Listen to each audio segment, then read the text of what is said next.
As we look forward to this new year, we face a challenge of how we build a better tomorrow today. It will be my unwavering focus to make the right decisions to build in a world of danger and uncertainty a Britain of opportunity and hope.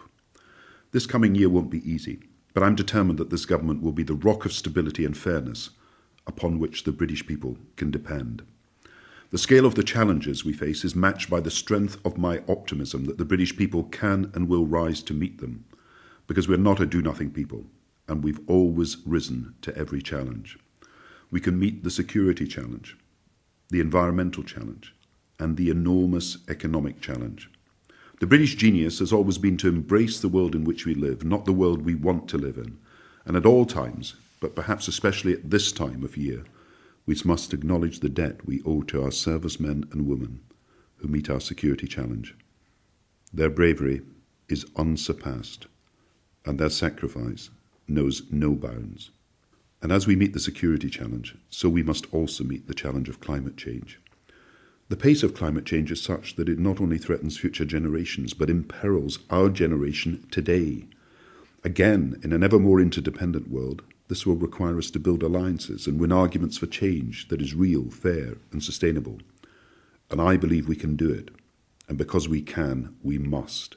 The stakes are too great with our planet in peril for us to do anything less. And I look forward to working with President-elect Obama in creating a transatlantic and then a global coalition for change. We can demonstrate this in 2009 in how we tackle climate change at the Copenhagen Summit. And we can demonstrate this in 2009 by making sure that now, more than ever, we keep our promises to the world's poorest. As we look ahead into 2009, the most immediate and pressing challenge of all for every continent is the economic challenge. And when the history books come to be written, 2008 will largely be remembered for the scale of the great economic and financial crisis, a year in which an old era of unbridled free market dogma was finally ushered out.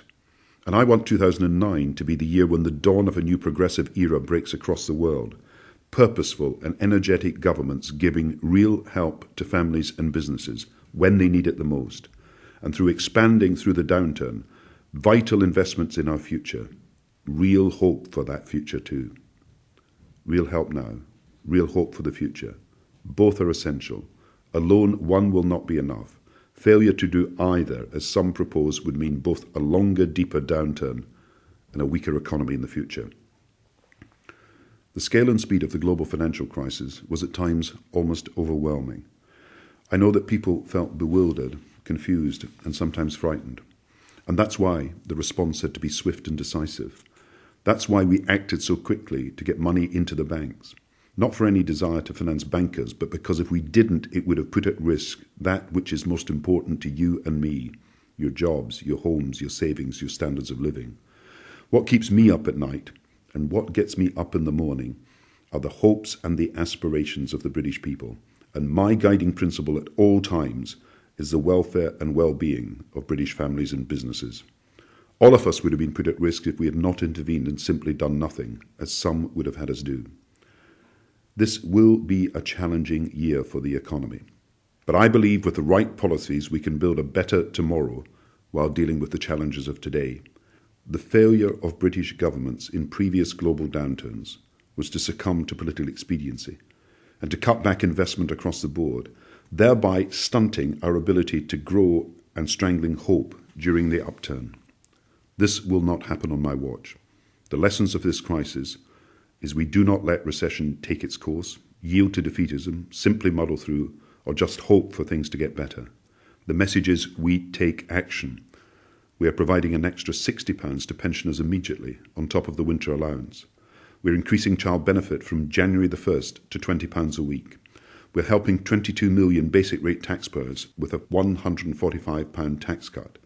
Added to that, the cut in VAT this year will knock around £275 off the average family household bill. Not to do this would be imprudent. Today, the risk of attempting too little is a greater threat than the risk of attempting too much. And in this period of difficulty and downturn, it is also important that we understand that amid the threats and the global risks, there are great opportunities for Britain.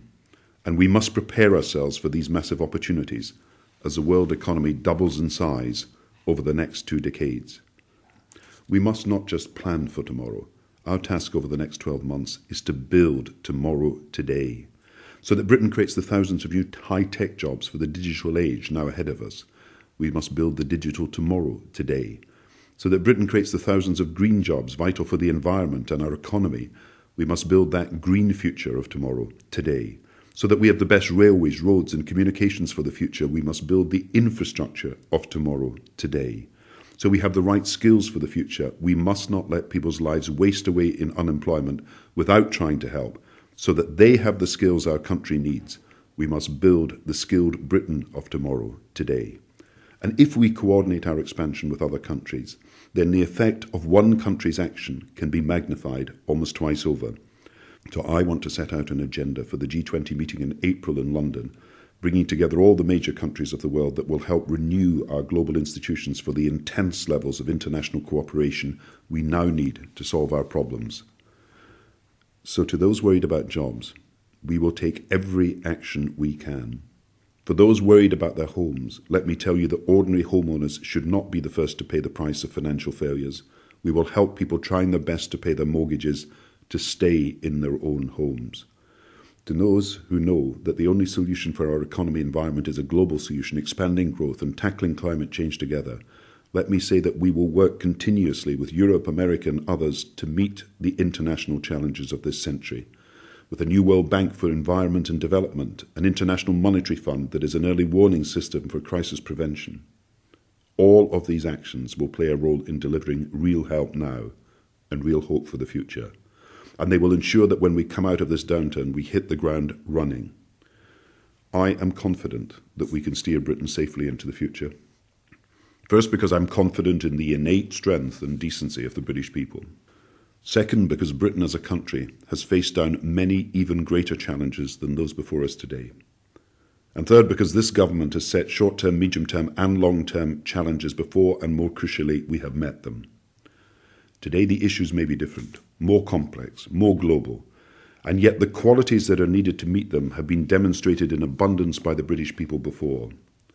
I believe we'll eventually look back on the winter of 2008 and 2009 as another great global challenge that was thrown Britain's way and that Britain met, because we had the right values, the right policies and the right character to meet and master it. That's why I believe Britain is the best country in the world, and that the British people will show the world in 2009 exactly the qualities we are made of as we build tomorrow today.